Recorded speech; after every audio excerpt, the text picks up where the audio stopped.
Good morning, grade 9s. Today our lesson is solving systems of equation algebraically.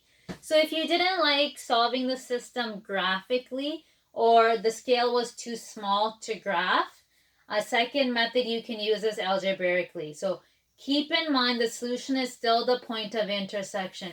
When you're solving it algebraically, you're still looking at the point where the two graphs are crossing each other, but you don't always have to do it by graphing.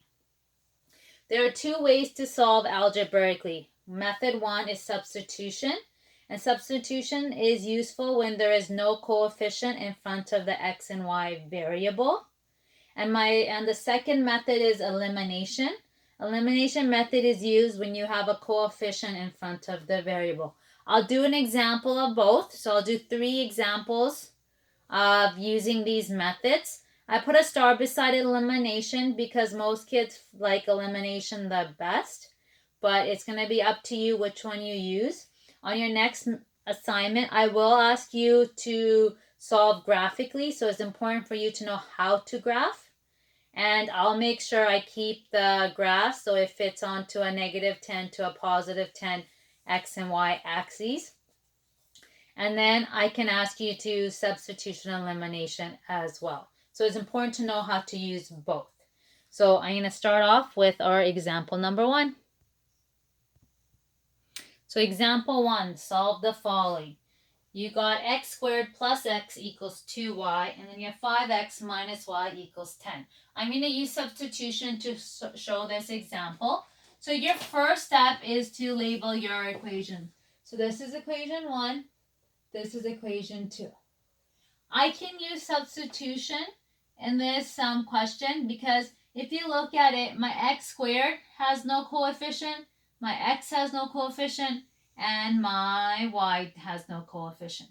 So if I look at this one, I have to choose one of these equations and rearrange them as y equals or x equals.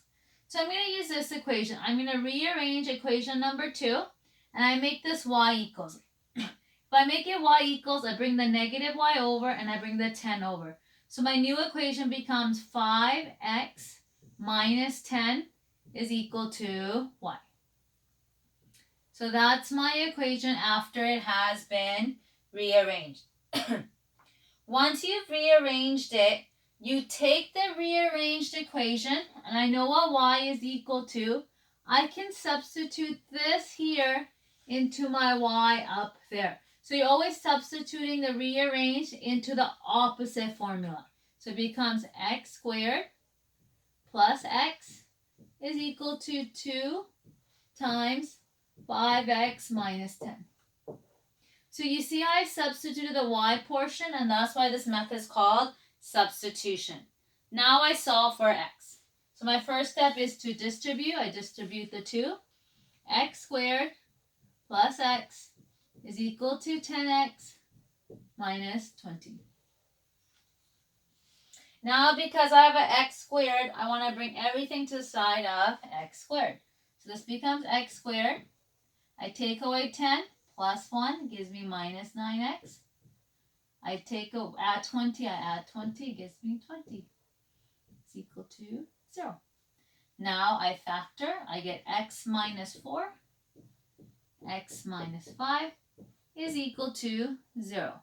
Now I get two different values of x. X is equal to 4 and 5.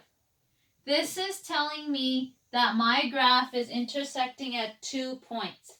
So I know the x value of my point, but now I have to figure out my y value. In order to figure out my y value, I take my x, and I can plug it into any equation I want. I'm going to plug it into this one because it'll make my life easier. So if I do x to the 4, it becomes 5 times 4 minus 10 is equal to y. 20 minus 10 is equal to y, which gives me 10 is equal to y. So one point your graph is going to intersect is at 4, 10. Now I got to do the same thing with 5. So it's going to become 5 times 5 minus 10 is equal to y. 25 minus 10 is equal to y, which gives me 15 is equal to y. So my second point is going to be 5, comma 15. So my graph is going to intersect at those 2 points for this particular question.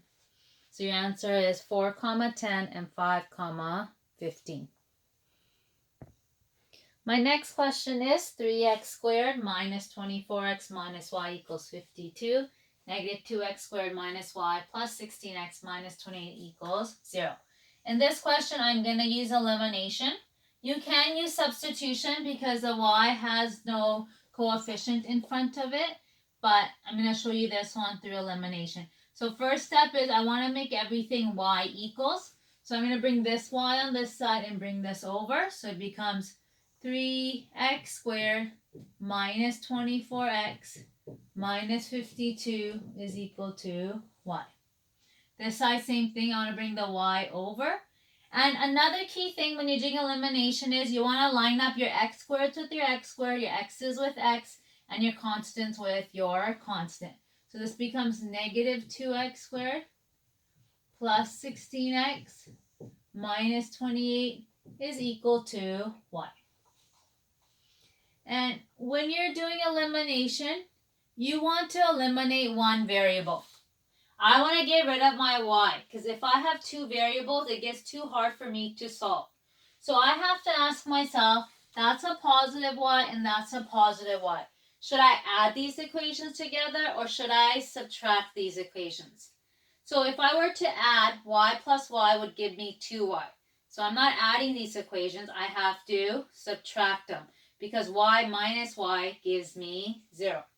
So if I subtract these two equations, I get 3 minus negative 2, which gives me 5x squared. Negative 24x minus 16 gives me negative 40x. Negative 52 minus negative 28. Sorry. This should have been a negative, which would have made this a positive. So it would be positive 52 minus negative 28. And that would give you positive 80. And my y's cancel out, so I'm left with 0. So that was my typo. I should have made that negative 52. Now I ask myself, is this factorable? I can take out a 5, which leaves me with x squared minus 8x plus 16 equals 0. I can factor it. X minus 4, x minus 4 equals 0. So my x is equal to 4. Okay. Once I find x, I have to substitute back in. It doesn't matter which one you choose. And I'm going to choose the 3x squared.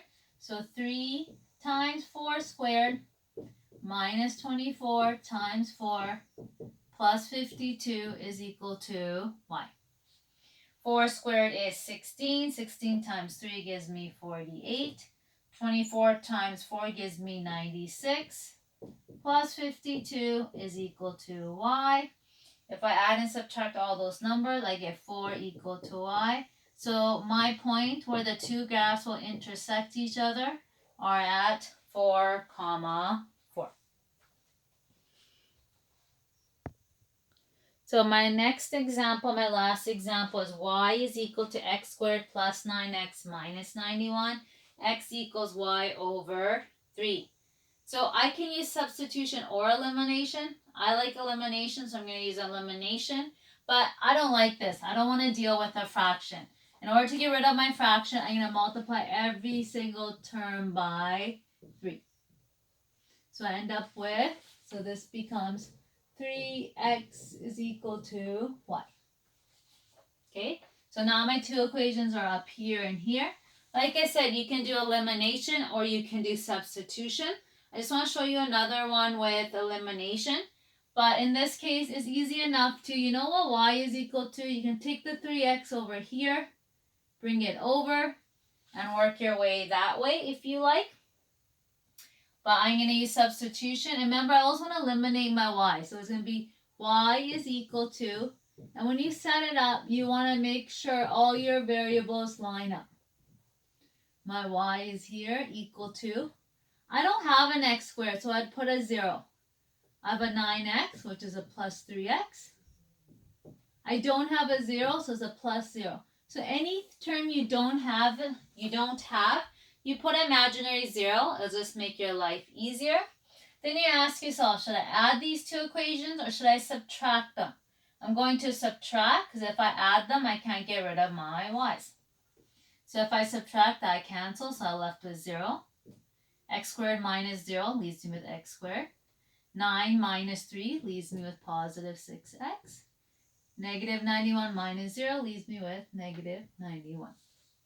So if x squared plus 6x minus 91, I can ask myself, are there two numbers that multiply to give me negative 91 and add to give me positive 6?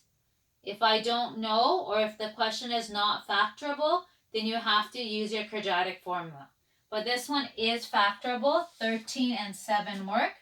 So 0 is equal to x plus 13, x minus 7.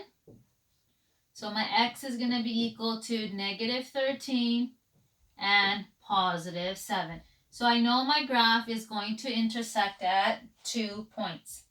To find my y value, I'm going to use this one because it's easier. 3 times negative 13 is equal to y. That gives me negative 39 is equal to y. So my one point is going to be negative 13, comma, negative 39. So that's one point my graph intersects at.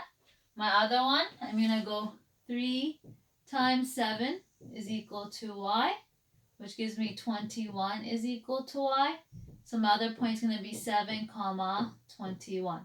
So my graph intersects at 2 points, so that is my final answer.